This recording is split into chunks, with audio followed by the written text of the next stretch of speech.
ఆకులో ఆకునై పువ్వులో పువ్వునై కొమ్మలో కొమ్మనై నునులే తరెమ్మనై ఈ అడవి సాగిపోనా.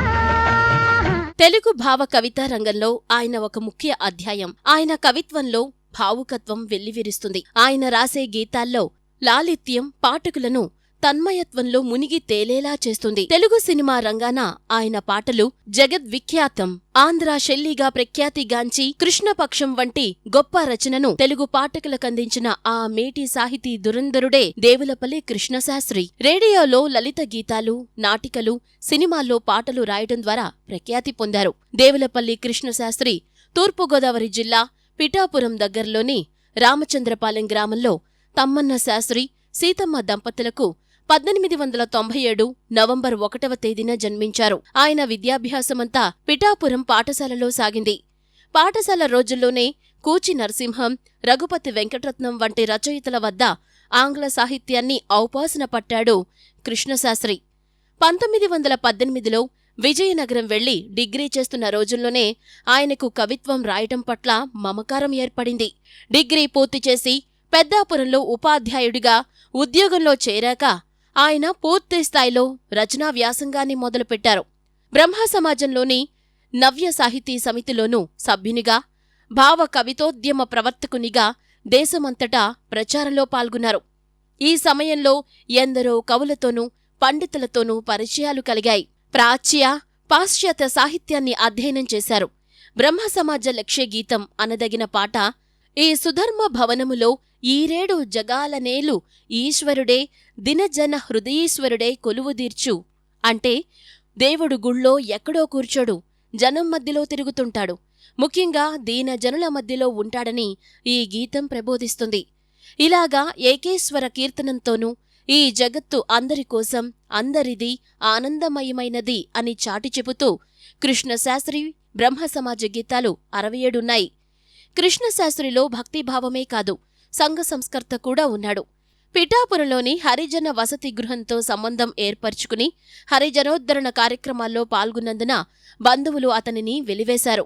అయినా వెనుకాడని కృష్ణశాస్త్రి వేశ్యా వివాహ సంస్థను ఏర్పాట్చేసి ఎందరో కళావంతులకు వివాహాలు నిర్వహించారు.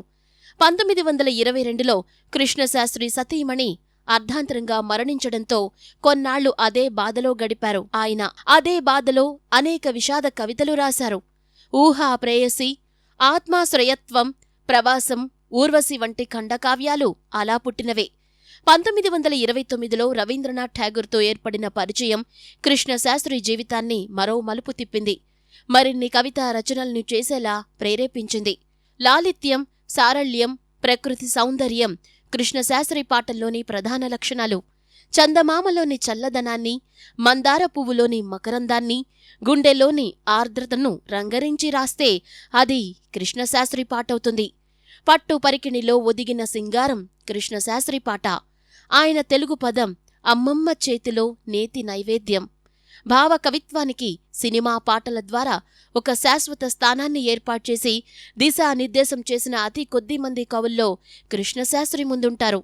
తెలుగు సినిమాల్లో జనని జన్మభూమిశ్చ స్వర్గాదపి గరేయసి అని భారతమాతను కీర్తించిన జయ జయ జయ ప్రియభారత జనయిత్రి దివ్యధాత్రి అంటూ దేశభక్తిని చాటిన ఆకులో ఆకునై పువ్వులో పువ్వునై అని మగువ ఆర్ద్రతకు పెద్దపీట వేసినా అది కృష్ణశాస్త్రికే చెల్లింది.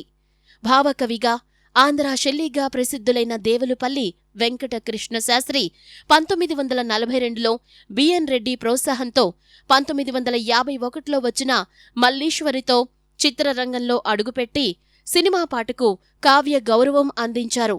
దేవులపల్లి కృష్ణశాస్త్రి 1957లో ఆకాశవాణిలో చేరి తెలుగు సాహిత్య ప్రయోక్తగా అనేక గేయాలు, నాటికలు, ప్రసంగాలు అందించారు. 1975లో ఆంధ్ర విశ్వవిద్యాలయం కళా ప్రపూర్ణ, 1978లో సాహిత్య అకాడమీ అవార్డు, 1976లో పద్మభూషణ్ దేవులపల్లిని వరించాయి. 1964లో తిరుపతిలో అన్నమయ్య జయంతి ఉత్సవంలో కృష్ణశాస్త్రి పాల్గొన్నారు.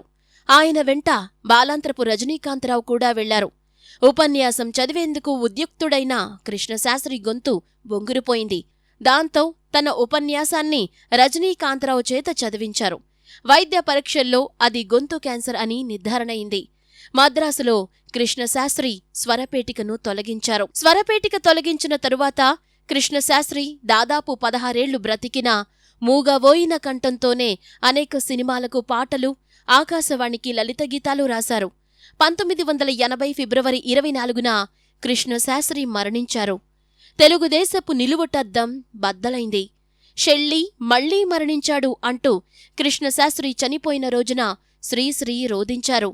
కవి సామ్రాట్ విశ్వనాథ సత్యనారాయణ స్పందిస్తూ ఒక్క షెల్లీయే కాదు, కిట్స్, వర్డ్స్ వర్త్ వంటి మహాశైల సంయుక్త స్వరూపం కృష్ణశాస్త్రి అని అన్నారు. భౌతికంగా కృష్ణశాస్త్రి మన మధ్య లేకపోయినా తెలుగు హృదయ లోగిళ్లలో ప్రమోద గీతమై పల్లవిస్తూనే ఉంటారు.